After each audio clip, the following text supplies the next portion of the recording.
दोस्तों, आज मैं आपके साथ एक ऐसी दास्तान बांटने जा रहा हूं जो आपको सोचने पर मजबूर कर देगी। वो कहते हैं ना कि किसी चीज़ की हकीकी कीमत वो होती है जो आप उसके लिए देते हैं। मगर आज की कहानी में एक ऐसी कीमत का जिक्र होगा जो किसी ने ना दी बल्कि ली थी। और उसकी कीमत चुकाई थी एक आम आदमी ने अपनी ज़िंदगी की आखिरी सांस से। वो एक छोटा सा शहर था जहाँ समंदर किनारे रहने वालों की ज़िंदगी भी समंदर जैसी ही थी, गहरी, कुछ अनजानी सी और कभी-कभी सख्त। उसी शहर में रहता था रघु। रघु का कोई बड़ा परिवार नहीं था, ना कोई दुनियादारी।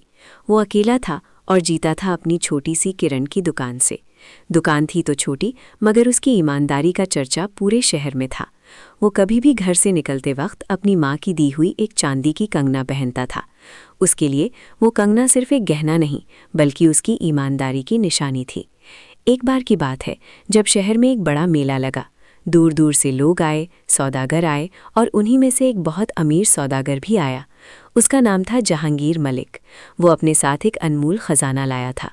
वो खजाना था एक जादुई मोती का, जिसे कहते थे समंदर का समंदर। वो मोती इतना बड़ा और चमकदार था कि उसकी रोशनी से पूरे हवेली का एक कोना रोशन हो जाता। कहते थे कि वो मोती सिर्फ एक सच्चे दिल वाले इंसान के हाथ ही चमक सकता है।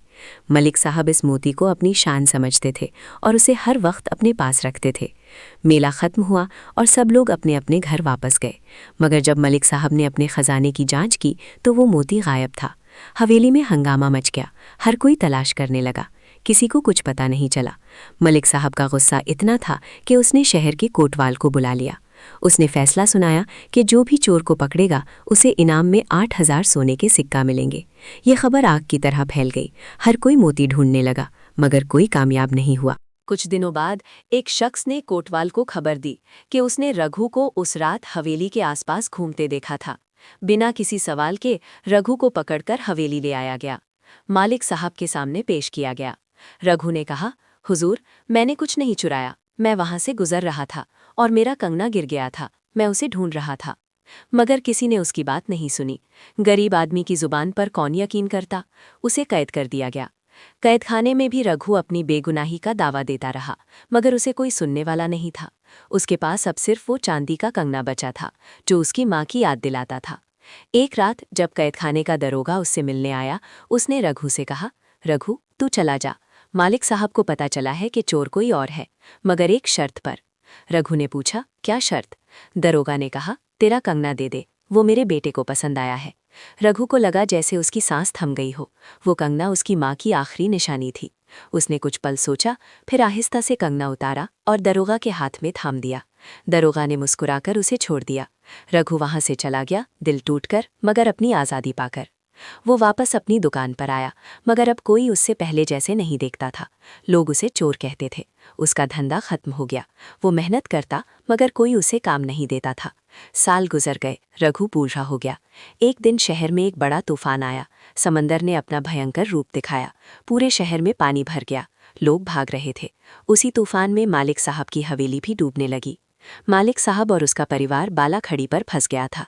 पानी तेज बहता जा रहा था। कोई मदद करने वाला नहीं था। तब रघु, जो बूढ़ा और कमज़ोर हो गया था, ने एक कश्ती देखी। वो अपनी ज़िंदगी की आखिरी ताकत जमा करके कश्ती पर चढ़ा और मालिक साहब के घर वालों की तरफ बढ़ा। वो उन्हें बचाने के लिए पानी में कूदा। उसने एक एक करके सबको कश्ती पर चढ़ाया।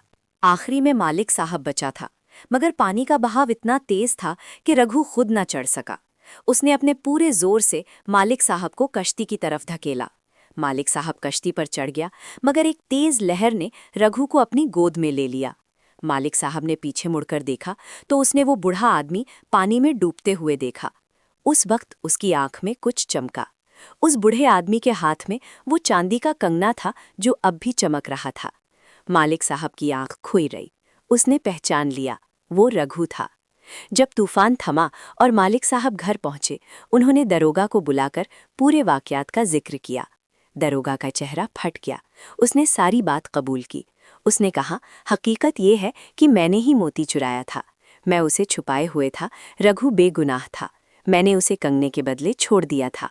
मालिक साहब को अपनी गलती का एहसास हुआ। उन्होंने उस दरोगा को सजा दी और मोती वापस पा लिया। मगर अब मालिक साहब के लिए वो मोती कोई मायने नहीं रखता था। उनकी आंखों के सामने बस वो बूढ़ा आदमी था जो अपनी जान देकर भी अपनी ईमानदारी की निशानी को संभाले हुए था। उन्होंने पूरे शहर को एकजुट किया और सबके सामने अपनी गलती माफ़ी मांगी। उन्होंने घोषणा की कि हकीकी समंदर का समंदर वो मोती नहीं, बल्कि रघु जैसा ईमानदार इंसान था, जिसने अपनी जिंदगी की आखिरी कीमत भी अपने नाम पर लगे दाग को धोने के लिए अदा की। उन्होंने रघु की याद में एक छोटा सा बाग बनाया, जहां उस चांदी के कम्मे की नकल लगी हुई है। आज भी लोग उस बाग में जाते हैं और अपने बच्चों को उस गरीब आदमी की कहानी सुनाते हैं, जिसने चुराया नहीं बल्कि दिया था अपना सब कुछ। उसने चुराया था तो सिर्फ एक चीज़, सबके दिलों की इज्जत, अपनी बेलग अकल की कुर्बानी से। दोस्तों, आपको ये स्टोरी कैसी लगी? ये कहानी हमें ये सिखाती है कि असली खजाना पैसों या गहनों में नहीं होता, वो तो एक ईमानदार दिल में होता है। ईमानदारी वो मोती है जो हर मुश्किल में भी चमकता है और आखिरकार सच की जीत होती ही है। अगर आपको ये कहानी पसंद आई तो चैनल को सब्सक्राइब करना ना भूलें और बेल आइकन को ज़रूर दबा दें, ताकि ऐसी ही कहानियाँ आप तक पहुँचती रहें। अपने दोस्तों और परिवार वालों के साथ इसे शेयर करें। थैंक्स और सुनते रहिए देसी टेल्स अनलिमिटेड।